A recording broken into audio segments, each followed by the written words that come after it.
Vande Mataram sir, आपका बहुत बहुत आभार कि आपने वंदे मातरम जैसे महत्वपूर्ण विषय पर मुझे अपनी बात कहने का अवसर दिया। मान्यवर, मैं सोच रहा था कि वंदे मातरम के बारे में उसके 150 वर्ष पूरे होने पर यह चर्चा सरकार के द्वारा क्यों प्रायोजित कराई जा रही है। एक तो यह अच्छी बात है कि देशभक्ति की भावना का विकास सबके अंदर हो। वंदे मातरम के महत्व को सारे देश के लोग समझें, नौजवान समझे, किसान समझे, मजदूर समझे, पढ़ा लिखा समझे, गैर पढ़ा लिखा समझे। यह अच्छी पहल है। लेकिन मैं साथ ही साथ यह भी सोच रहा था तो एक घटना मुझे याद आई मान्यवर। वो घटना थी उत्तर प्रदेश की। हमारे एक ऊर्जा मंत्री हैं माननीय मंत्री जी ए.के. शर्मा जी, उनके सामने व्यापारी लोग पहुंचे। उन्होंने कहा 21 घंटे से लाइट नहीं आ रही, 21 घंटे से लाइट नहीं आ रही, व्यापार बर्बाद हो रहा है, बच्चे रो रहे हैं, हमको गर्मी में बिजली दे दो। मंत्री जी ने कहा जय श्री राम, बजरंगबली की जय, और गाड़ी में बैठ के चले गए। मैं आपके माध्यम से सरकार से पूछना चाहता हूं, क्या भगवान श्री राम ने आपको कहा है कि आप नाकारे और निकम्मे हो जाइए और जनता को अंधेरे में रखिए, बिजली ना दीजिए? यह क्या भगवान श्री राम ने आपको कहा है? यह शिक्षा आपको भगवान श्री राम ने दी है? मान्यवर, मुझे वंदे मातरम आम आदमी पार्टी की रैलियों में, आम आदमी पार्टी की सभाओं में जब भारत माता की जय और वंदे मातरम जोर जोर से लगाए जाते हैं। किसी दिन लगाने का मन हो तो आ जाना हमारी पार्टी के कार्यक्रम में, आपसे ज्यादा तेजी के साथ वहां पर वंदे मातरम लगाएंगे। सदन में भी लगाना चाहते हो लगाओ। तो आप इन नारों के पीछे, ये नारे देशभक्ति के हैं, ये नारे देश की रक्षा के हैं, ये नारे देश को आजादी दिलाने के लिए हैं। ये नारों के पीछे अपने गुनाहों को छिपाने के लिए नारे नहीं है, मैं कहना चाहता हूं मान्यवर। और आप क्या कर रहे हैं? आप इन नारों के पीछे अपने गुनाहों और अपराध को छिपाना चाहते हैं। वंदे मातरम का मतलब क्या है? वंदे मातरम का मतलब है मातृभूमि की वंदना। मातृभूमि की वंदना। हम मातृभूमि की वंदना करते हैं, तो आप कैसे मातृभूमि की वंदना कर रहे हैं? अरे 1 रुपए में तो एक आम नहीं मिलता। आपने 1 रुपए में अडानी को 1050 एकड़ जमीन और 10 लाख आम और लीची के पेड़ दे दिए। ये मातृभूमि की वंदना, ये आपकी मातृभूमि की वंदना है। आप मातृभूमि को बेचकर मातृभूमि की वंदना कर रहे हैं। ये मातृभूमि की, आज वंदे मातरम पे ही बात करूंगा सर। मातृभूमि की वंदना, मातृभूमि की वंदना हिंदुस्तान के एयरपोर्ट को बेच के नहीं हो सकती। मातृभूमि की वंदना रेल को बेच के नहीं हो सकती, सेल को बेचकर नहीं हो सकती, समुद्री तटों को बेचकर नहीं हो सकती, कोयला और गैस को बेच के नहीं हो सकती, हिंदुस्तान की जमीनों को बेच के नहीं हो सकती। तुम लोग मातृभूमि को बेचने वाले लोग हो, तुम मातृभूमि की वंदना करने वाले लोग नहीं हो। मान्यवर, वंदे मातरम पे ही सुनिए। आज वंदे मातरम के अलावा कुछ बोलूंगा ही नहीं। मातृभूमि की वंदना, इस मातृभूमि की वंदना में जब यहां पे लीडर ऑफ द अपोजिशन बोल रहे थे, मान्यवर, honourable I am not yielding sir, I am not yielding sir, sir I am not yielding sir, I am not yielding sir. जब लीडर ऑफ अपोजिशन बोल रहे थे, ऑथेंटिकेट इट प्लीज देन। जब leader, sir I am not yielding, sir I am not yielding. जब यहां पे leader of opposition बोल रहे थे, नो पॉइंट ऑफ ऑर्डर, खड़गे साहब, उनके मुंह से नो पॉइंट ऑफ ऑर्डर, दलित शब्द निकल गया, दलित शब्द निकल गया। पूरी की पूरी भारतीय जनता पार्टी हाउस में खड़े होकर विरोध करने लगी। दलितों से इतना चिढ़ है आपको? क्या दलित भारत माता के बच्चे नहीं? क्या पिछड़े भारत माता के बच्चे नहीं? क्या आदिवासी भारत माता के बच्चे नहीं? अगर दलितों, पिछड़ों, आदिवासियों की बात होगी तो आप विरोध करोगे? I'll have to give it to LOH. आप विरोध I'll have to करोगे? give it to LOH. You are not on the topic. LOH. Just yield a minute. LOH. Sir दो बातें हैं। Please. LOH is on its legs. LOH is on its legs. Sir दो बातें हैं। एक तो हम चाहते हैं कि डिबेट, हेल्दी डिबेट हो, तर्कों के साथ हो। अभी इन्होंने आरोप लगा दिया कि दलितों पर बीजेपी वाले एकदम हल्ला करने लगे।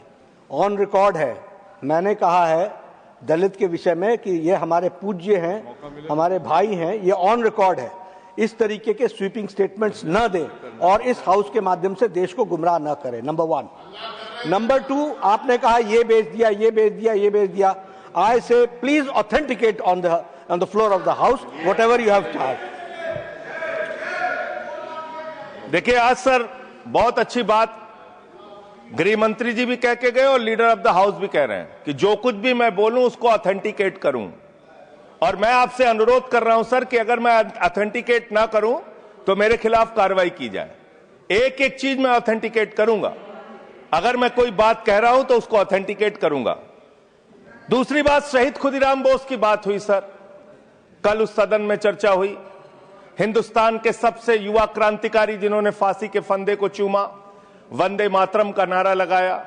शहीद खुदीराम बोस, शहीद रोशन सिंह, शहीद राजेंद्र लहड़ी, शहीद अशफाक उल्ला, शहीद राम प्रसाद बिस्मिल, शहीद प्रफुल्ल चाकी, हिंदुस्तान के तमाम क्रांतिकारियों ने जब फांसी के फंदे को चूमा, शहीद आजम भगत सिंह, शहीद सुखदेव, शहीद राजगुरु, सबने वंदे मातरम का नारा लगाया। सबने वंदे मातरम का नारा लगाया। और शहीद खुदीराम बोस को अब आप याद कर रहे होंगे, मैं पिछले 31 साल से 3 दिसंबर को शहीद खुदीराम बोस की जयंती का आयोजन करता हूं। मेरी संस्था का नाम शहीद चंद्रशेखर आजाद के नाम पे है। शहीद खुदीराम बोस हिंदुस्तान के वो क्रांतिकारी थे, जब उनको फांसी के फंदे पे चढ़ाया गया और उनका जब अंतिम संस्कार हुआ तो जो राख उनके अंतिम संस्कार से निकली मान्यवर, उसको बंगाल की माए तावीज बना के अपने बच्चों को पहनाती थी कि ऐसे ही बनना हिंदुस्तान के लिए क्रांतिकारी। यह इतिहास, यह हिंदुस्तान का इतिहास। लेकिन मैं आपके माध्यम से इस सरकार से पूछना चाहता हूं, आपके पुरखे इस वक्त क्या कर रहे थे जब शहीद आजम भगत सिंह वंदे मातरम लगा रहे थे, शहीद सुखदेव वंदे मातरम लगा रहे थे, शहीद राजगुरु वंदे मातरम का नारा लगा रहे थे, शहीद खुदीराम बोस वंदे मातरम का नारा लगा रहे थे? उस वक्त आप क्या कर रहे थे? क्या कर रहे थे आप? वंदे मातरम का नारा लगाकर लोग जेल गए, लाठियां पड़ी उनको। मैं आपके माध्यम से इस सरकार से पूछना चाहता हूं, आरएसएस के 4 लोगों का नाम बताओ जो वंदे मातरम नारा लगा के जेल गए, उनका नाम बताओ आप। 4 लोगों का नाम बताओ आप, अपने 4 पुरखों का नाम आप बताओ। आप नहीं बता सकते क्योंकि आजादी के आंदोलन में आपका कोई इतिहास नहीं, आजादी के आंदोलन में आपका कोई इतिहास नहीं, यही आपकी कुंठा है। तो इसलिए कभी आप कहते हो सरदार वल्लभ भाई पटेल आपके हैं। अरे भैया, सरदार वल्लभ भाई पटेल ने आरएसएस के ऊपर बैन लगाया था, यह रिकॉर्डेड हिस्ट्री है। और जब 18 महीने जेल में रखा गया आरएसएस के लोगों को राष्ट्रपिता महात्मा गांधी की हत्या के अपराध में, जब उनको छोड़ा गया, बैन हटाया गया, तो उसमें शर्त लगाई कि आप राष्ट्रीय ध्वज को मानेंगे, यानी कि आप तिरंगे झंडे को भी नहीं मानते थे। आपने 52 साल तक हिंदुस्तान का तिरंगा झंडा आरएसएस के मुख्यालय पे नहीं फहराया सर, नहीं फहराया। और 3 लोगों ने आरएसएस के मुख्यालय पर जब ये झंडा फहराया, उन तीनों के नाम मैं पढ़ रहा हूं, विजय, उन्मत, दिलीप, इन तीनों लोगों के खिलाफ आरएसएस ने एफआईआर दर्ज कराई। किस अपराध में? कि हमारे दफ्तर में तिरंगा क्यों फहरा दिया। और कितने साल तक मुकदमा लड़े? 13 साल तक मुकदमा लड़े। यह है आपकी असलियत। आप तिरंगे का विरोध करते हैं, भारत के राष्ट्रीय ध्वज का विरोध करते हैं। जो लोग तिरंगे और राष्ट्रीय ध्वज का विरोध कर सकते हैं वो भारत माता के सच्चे सपूत नहीं है, वो नहीं है हमारे निगाह में। और मैं आपको बताता हूं सर, ये है 28 दिसंबर 1949 का ऑर्गेनाइजर पत्र, इसको भी रखूंगा, क्योंकि आज गृह मंत्री जी और लीडर ऑफ द हाउस दोनों कह के गए रिकॉर्ड पे सारी चीजें आनी चाहिए, इसको रिकॉर्ड पे रखना चाहिए। इतिहास देश को पता चलना चाहिए किन लोगों ने देश के साथ गद्दारी की, किन लोगों ने तिरंगे का विरोध किया, किन लोगों ने राष्ट्रगान का विरोध किया। आपको ये पढ़ के सुनाना चाहता हूं, ये ऑर्गेनाइजर है, क्या लिख रहा है। What is the moral sanction behind government's choice of Jan Gana Man, except that it can be made an item of entertainment. आप राष्ट्रगान का विरोध कर रहे हैं, आप भारत के राष्ट्रगान का विरोध कर रहे हैं, आपके मुख्य पत्र में भारत के राष्ट्रगान का विरोध लिखा गया है। इसके लिए भारत के प्रधानमंत्री को और पूरी की पूरी भारतीय जनता पार्टी को, जो अपने आप को आरएसएस को अपना आदर्श मानती है, पूरे देश से माफी मांगनी चाहिए। ये रिकॉर्ड पे लाऊंगा सर, इसको रख लीजिएगा, ये रिकॉर्ड पे रखा जाए। मान्यवर, फिर से बोल दे रहा हूं, 28 दिसंबर 1949 ऑर्गेनाइजर अखबार जो आरएसएस का मुख्य पत्र है, और इस आरएसएस के मुख्य पत्र में फिर से लिख दे रहा हूं, फिर से पढ़ दे रहा हूं क्या लिखा हुआ है। What is the moral sanction behind government's choice of Jan Gana Man? Unnecessary it will get provoked. It can Continue, be please. made an Please item continue. of entertainment. Please continue. ये लिखा हुआ। Sanjay ji unnecessarily provoke. Continue. Continue. अच्छा। Sir, मैं आपसे ये कहना चाहता हूं कि आपने तिरंगे का विरोध किया, राष्ट्रगान का विरोध किया, वंदे मातरम आपने लगाया नहीं कभी, कोई आपका व्यक्ति देश की आजादी के आंदोलन में जेल नहीं गया, कभी आपने कोई देश के लिए, हमारे यहां अवधि में कहावत है, नाखून कटाए कि शहीद ना बना भैया। तू तो नाखूनों नहीं कटाया भैया, बिना नाखून कटाए शहीद बना चाहता है, बिना नाखून कटाए शहीद, ऐसे काम नहीं चलेगा सर। जिन्ना का भी जिक्र कल दूसरे सदन में हुआ, प्रधानमंत्री जी ने जिक्र किया। जिन्ना के साथ आपके कितने गहरे और मधुर संबंध थे, क्या इस देश के लोगों को पता है? नहीं पता, मैं बताता हूं। श्यामा प्रसाद मुखर्जी जी फजलुल हक की गवर्नमेंट में फाइनेंस मिनिस्टर थे, और फाइनेंस मिनिस्टर रहते हुए उन्होंने अंग्रेज गवर्नर को चिट्ठी लिखी थी।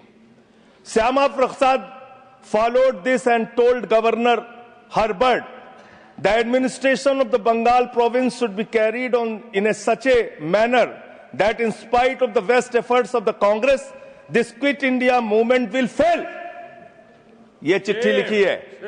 आपने भारत छोड़ो आंदोलन के खिलाफ आपके नेता, जनसंघ के पहले राष्ट्रीय अध्यक्ष और तत्कालीन गवर्नमेंट में जो वित्त मंत्री थे, उन्होंने चिट्ठी लिखी अंग्रेज गवर्नर को और कहा कि भारत छोड़ो आंदोलन, जो हिंदुस्तान के क्रांतिकारियों का आंदोलन था, जो देश की आजादी का आंदोलन था, वो आंदोलन कुचल देना चाहिए, खत्म कर देना चाहिए। ये है रिकॉर्डेड हिस्ट्री आपकी, ये आपको, आपके बारे में पूरे देश को पता रहना चाहिए। अब जिन्ना, हाँ, इसको भी सभा के पटल पर रखूंगा। जिन्ना और आपके रिश्ते क्या थे? कितने मधुर रिश्ते थे। एक राज्य में सरकार नहीं बनाई मान्यवर इन्होंने, नॉर्थ वेस्ट फ्रंटियर, सिंध प्रांत और फजलुल हक की गवर्नमेंट। फजलुल हक वो शख्स है जो पाकिस्तान बनने के बाद वहां की सरकार का गृह मंत्री बना। आपके रिश्ते उन लोगों के साथ थे, ये देश को पता होना चाहिए। इसलिए आप किसी को भी देशभक्ति का प्रमाण पत्र बांटने का काम मत कीजिए। आप वंदे मातरम लगाने का काम कर रहे हैं और देश की सुरक्षा के साथ खिलवाड़ कर रहे हैं। आप भारत की सेना को 4 साल के अग्निवीर पे लेके आ गए, जो हिंदुस्तान की सीमा की सुरक्षा करने वाले हैं, जो वंदे मातरम का नारा लगाते हैं हमारे जवान, हमारे सैनिक, जो -50 डिग्री टेम्परेचर में सियाचिन में और +50 डिग्री टेम्परेचर में जैसलमेर में भारत की सीमाओं की रक्षा करते हैं, इस मातृभूमि की रक्षा करते हैं। उनके पीठ में छुरा मारने का काम आपने किया, उनकी नौकरी 4 साल की कर दी अग्निवीर की। आपको मातृभूमि से प्यार है, आप देशभक्ति की बात करेंगे, आप देशभक्ति की बात कर रहे हैं। अरे मैंने साइकिल चोर सुना था, लॉकेट चोर सुना था, स्कूटर चोर सुना था, मैंने सुना था तमाम तरह के चोर होते हैं। आप लोग तो वोट चोर निकल गए हिंदुस्तान के अंदर। वोट चोर, 3 करोड़ वोट उत्तर प्रदेश में 3 करोड़ वोट की चोरी करने जा रहे हैं। कल की मीटिंग में पता चला 17.5% वोट उत्तर प्रदेश में काटे जाएंगे। आप ये कर रहे हैं, ऐसे लोकतंत्र को मजबूत करेंगे? ऐसे आप मातृभूमि की सेवा करेंगे? ऐसे आप मातृभूमि की वंदना करेंगे? मान्यवर, मैं आप लोगों से सिर्फ इतना कहना चाहता हूं मान्यवर आपके माध्यम से कि हमने फिल्मों में सीन देखी है, डाकू लोग आते हैं, जय भवानी जय भवानी जय भवानी कह के, और वो गांव का गांव लूट के चले जाते हैं। जय भवानी कह के गांव का गांव लूट के चले जाते हैं। हम इस देश के अंदर किसी भी सरकार को वंदे मातरम और भारत माता की जय लगाकर देश को लूटने की इजाजत नहीं देंगे। वंदे मातरम लगाएंगे, भारत माता की जय लगाएंगे, जय हिंद भी कहेंगे, राष्ट्रगान भी कहेंगे, वंदे मातरम भी गाएंगे, लेकिन देश के साथ गद्दारी और धोखेबाजी नहीं करने देंगे। आपको नहीं करने देंगे। ये देशभक्ति के नारे हैं, ये देशभक्ति के नारे हैं। आप बेरोजगारी पे बात नहीं करना चाहते, महंगाई पे बात नहीं करना चाहते, दलितों का मंदिर में प्रवेश वर्जित है, कहीं उनको रोका जा रहा है, उस पर बात नहीं करना चाहते, पिछड़ों का शोषण हो रहा है, उस पर बात नहीं करना चाहते। आपने मातृभूमि की सेवा यह की है कि आज हिंदुस्तान के ऊपर 200 लाख करोड़ रुपए का कर्जा है, 200 लाख करोड़ रुपए का कर्जा। आपने हिंदुस्तान को आज इस स्तर पे पहुंचाने का काम किया है। और दूसरी बात मैं पूछना चाहता हूं आपके माध्यम से मान्यवर, इस देश में मजदूर भी हैं, किसान भी हैं, आदिवासी भी हैं, दलित भी हैं, पिछड़े भी हैं, सवर्ण भी हैं, सब में अनपढ़ है, सब में भारी संख्या है जो पढ़े लिखे नहीं है, जिनको संस्कृत का ज्ञान नहीं है, जो नहीं पढ़ सकते वंदे मातरम। तो आप उनको कह रहे हैं कि वो देशभक्त नहीं है। मैं आपके माध्यम से कहना चाहता हूं, वो देश को लूटने वाले अडानी जैसे पूंजीपतियों से ज्यादा बड़े देशभक्त हैं, जो अपने बच्चों के लिए श्रम करते हैं, मजदूरी करते हैं, कुली का काम करते हैं और अपने बच्चों का पेट भी पालते हैं, देश की भी सेवा करते हैं। वो आपसे ज्यादा देशभक्त हैं। उनकी देशभक्ति को आप इससे चेक करने का काम मत कीजिए, उससे परीक्षा करने का काम मत कीजिए। मान्यवर, मैं अंत में एक और बयान आया, उसका जिक्र करके अपनी बात को खत्म करूंगा। अभी एसआईआर की प्रक्रिया के तहत उत्तर प्रदेश के मुख्यमंत्री ने कहा कि डिटेंशन सेंटर बनाए जाएंगे। 80 लाख लोगों के वोट आपने बिहार में काट दिए, वहां कितने घुसपैठिए मिले आपको? अरे भाई, ये भी मातृभूमि की बात हो रही है। आप लोग चाहते हैं बांग्लादेशी यहां पे आ जाएं, मातृभूमि को सुरक्षा को खतरा हो जाए? आपको तो चिंता वही है ना, वही तो बात कर रहा हूं। कितने बांग्लादेशी घुसपैठिया मिले? कितने बांग्लादेशी घुसपैठिया मिले? कितने बांग्लादेशी घुसपैठिया मिले? मात्र 315, जिसमें नेपाल के बाकी लोग सिर्फ 78 मुसलमान मिले। वहां 80 लाख लोगों के आपने वोट काट दिए। अब आप कह रहे हैं उनको डिटेंशन सेंटर में रखेंगे। उनको डिटेंशन सेंटर में आप रखेंगे जो हिंदू हैं, जिनके जो पूर्व आईएएस हैं। आप इस देश का सिर्फ माहौल बिगाड़ना चाहते हैं। आप इस देश को सिर्फ नकली नारों के पीछे सिर्फ आप अपने आप को छिपाना चाहते हैं। वंदे मातरम देशभक्ति का नारा है, भारत माता की जय देशभक्ति का। हां, दिल्ली में तो काटोगे ही आप, ठीक ही कह रहे हो, पहले से ही नियत बता दिया। दिल्ली की हालत तो कर दी आपने। अरे इसमें क्या लिखा हुआ है? इसमें क्या लिखा हुआ है? सुजलाम सुफलाम, सुजलाम सुफलाम, शुद्ध जल शुद्ध फल और मधुर वाणी। मधुर वाणी, मधुर वाणी कौन बोल रहा है? देश के प्रधानमंत्री मधुर वाणी बोल रहे हैं। मुजरा जैसे शब्दों, अरे भाई, इसी वंदे मातरम की सेकंड्स रह गए सर, वंदे मातरम की तो बात कर रहा हूं। हमारे पास और टाइम है सर, टाइम है सर। सर, मधुर वाणी, मधुर वाणी, मधुर वाणी। सर, जहरीली हवा और जहरीला पानी दिल्ली में दे रहे हैं। हमारे पूर्वांचल के भाइयों के ऊपर बुलडोजर चला रहे हैं। सर, मेरे टाइम में से काट लीजिएगा, पार्टी टाइम में से काट लीजिएगा, प्लीज, पार्टी टाइम में से काट लीजिएगा। सर, हमारी पार्टी का टाइम 24 मिनट है। प्लीज 1 सेकेंड दिल्ली को Sanjay ji 1 second honourable members 1 second शांत हो जाओ। माननीय संजय जी कंक्लूड करिए, आपका समय खत्म हो रहा है। 24 मिनट मेरा टाइम है। प्लीज मैं अपने माननीय Neeraj ji please he is concluding please conclude 10 second sir, please conclude, आपका समय समाप्त हो गया। सर मेरी पार्टी का समय 24 मिनट है। ठीक है, मेरी पार्टी का समय 24 मिनट है। और कोई स्पीकर नहीं है आपके? स्पीकर एक और है, उनमें से आप काट लीजिएगा समय। मैं कह रहा हूं ना, हाँ ये हमारा अधिकार है, पार्टी का अधिकार है। तो मान्यवर 10 महीने में आपने दिल्ली की वो हालत कर दी, जहरीली हवा यहां पर आने लगी। दिल्ली को आपने दुनिया का सबसे प्रदूषित शहर बना दिया। बच्चों शांत हो जाओ, बच्चों शांत, बच्चों हल्ला मत करो, शांत हो जाओ। अरे मैं एक मुख्यमंत्री इन्होंने बनाया है, कंक्लूड करिए सर। एक मुख्यमंत्री बनाया इन्होंने, प्लीज खत्म कर रहा हूं। प्लीज एक मुख्यमंत्री बनाया है जिसको ये नहीं मालूम कि AQI होता क्या है। कंक्लूड वो टेम्परेचर बता रही है, ये हालत है। तो इसलिए मैं अंत में इन्हीं लाइनों के साथ कि पहले ये तय करो कि वफादार कौन है। ये वक्त तय करेगा कि गद्दार कौन है। ये वक्त तय करेगा कि गद्दार कौन है। पहले ये तय करो कि वफादार कौन है। ये वक्त तय करेगा कि गद्दार कौन है। वंदे वंदे थैंक यू वंदे वंदे वंदे वंदे वंदे वंदे। कोई बीजेपी वाला वंदे मातरम नहीं लगाया सर। Thank you